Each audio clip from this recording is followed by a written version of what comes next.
সম্মানীয় পুনা ভাংরা, মাননীয় বিধায়ক কালিয়াগঞ্জ উৎপল মহারাজ এবং অন্যান্য একাধিক বিধায়ক এখানে তুলে ধরেছেন নওদা বিধানসভার বিধায়ক মাননীয় হুমায়ুন কবিরের দুটি জায়গায় অত্যন্ত আপত্তিজনক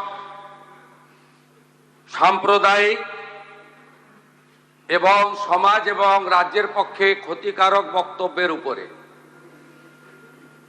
আমার সঙ্গে পরিষদীয় মন্ত্রী ডক্টর শঙ্কর ঘোষ যোগাযোগ করেছিলেন।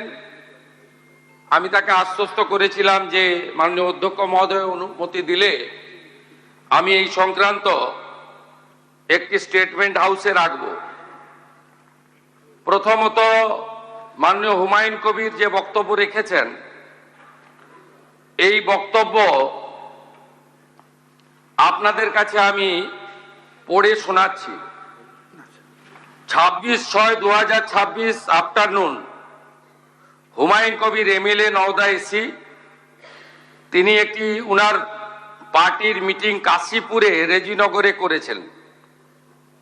সেখানে তিনি বলছেন, এই যে অনামিকা ঘোষ, সে ভোটে হেরে মনে করছে আমি এমএলএ, এখানে ভোটে হেরে বিজেপি মনে করছে আমি এমএলএ, এখানে এখন আস্ফালন করে বেড়াচ্ছে। তা আমি শুভেন্দু অধিকারীকে সেদিন বলেছি যে আপনি ভোটে জিতেছেন, আপনার দল জিতেছে, খুব ভালো কথা, কিন্তু মুর্শিদাবাদে আস্ফালনটা একটু কম করবেন।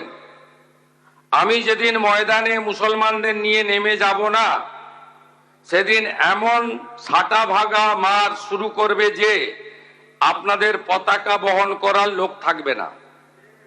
কেস এরকম কেস আমাদের বহরমপুরে জেল খাটা আছে। 5000 লোককে আপনি বহরমপুর সেন্ট্রাল জেলের যা আয়তন, তাতে 4700 বা 4800-র বেশি লোক ধরে না। লাখে লাখে লোককে রাস্তায় নিয়ে নামাবো আর সাটা ভাঙা মার দেব আর জেলে যাব। কদিন জেলে আটকে রাখতে পারবেন, কত খাওয়াতে পারবেন দেখব। লিমিট যেদিন ক্রস হয়ে যায় না, মাথাটা যেদিন গরম হয়ে যায়, সেদিন আমি এসপি বুঝবো না, চিফ মিনিস্টারে বুঝবো না, আর কে কোথায় থাকলো আর কে কোথায় থাকলো না ওসব বুঝবো না। আমি নিজেই নেতৃত্ব দিয়ে দাঁড়াবো। এটা একটা ইনসিডেন্ট 1। ইনসিডেন্ট 2, শক্তিপুরে দুয়ারা ঘাটে 8 তারিখে, সেখানে উনি বলছেন ভোটের আগের দিন আমার নিজের ভাইপোকে অ্যারেস্ট করেছে এই ওসি। এই আমি তো ভাষা বলতে পারবো না। এই বাচ্চাকে আগে দেখব, তারপরে ভাষাটা আমি অমিট করছি। এই বাচ্চাকে এমন শিক্ষা দেব, এর বাবা 14 গোষ্ঠীর নাম ভুলিয়ে দেব। এ লালগোলাতে 500 মুসলমানের লাইফ শেষ করে দিয়ে এসেছে। সত্যভাবে বলবো, এই ওসিকে এখান থেকে সরানো শুধু না, একেবারে অকেজো পোস্টিং দিতে হবে। যদি না দেয় 10,000 লোক নিয়ে থানা ঘিরে একে কলার ধরে থানা থেকে বার করব, পারলে আমাকে রুখে নেবেন। এই দুটো ইনসিডেন্টের পরে আমার মনে হয়েছে যে এনাফি জানাব, সময় এসেছে এই ধরনের লোককে সবক শেখানোর। আপনাকে আমি পরিষ্কার বলছি, মমতা ব্যানার্জি মুখ্যমন্ত্রী নন। আপনি দুর্বল মুখ্যমন্ত্রী পেয়ে যা খুশি করেছেন, যা খুশি বলেছেন। আমি আপনাকে বলে গেলাম, আমরা দুটো এফআইআর স্টার্ট করেছি।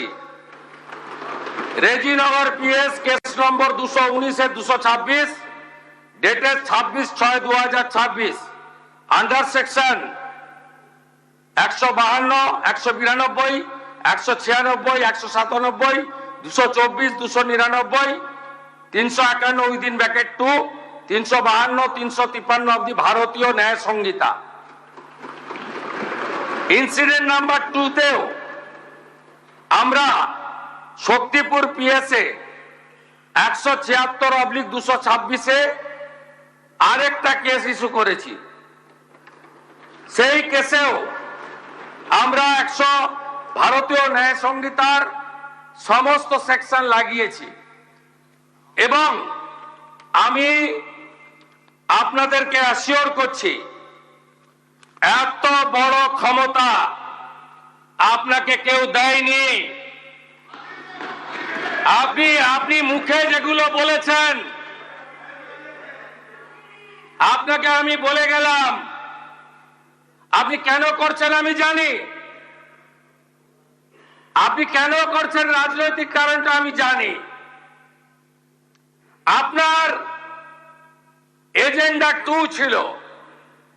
1 এজেন্ডা ভরতপুর, রেজিনগর, নওদায় সব নির্বাচিত পঞ্চায়েত যে দলেরই হোক ভেঙে আপনার পার্টিতে নিয়ে যাওয়া। আপনি সেটা করতে পারছেন না। আর দ্বিতীয় হচ্ছে, আপনি 2টো সিটে জিতেছেন, নিয়ম মেনে একটাই রিজাইন করেছেন রেজিনগর।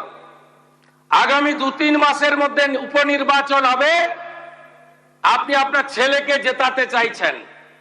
72% মুসলিম আছে, মুসলিম ভোটকে কনসলিডেট করার জন্য আপনি এই খেলাটা খেলছেন। আপনি কান খুলে শুনে রাখুন, আপনাকে এইভাবে ধমক হুমকি, বেপরোয়া, লাগাম ছাড়া কথা বলতে দেব না, দেব না, দেব না।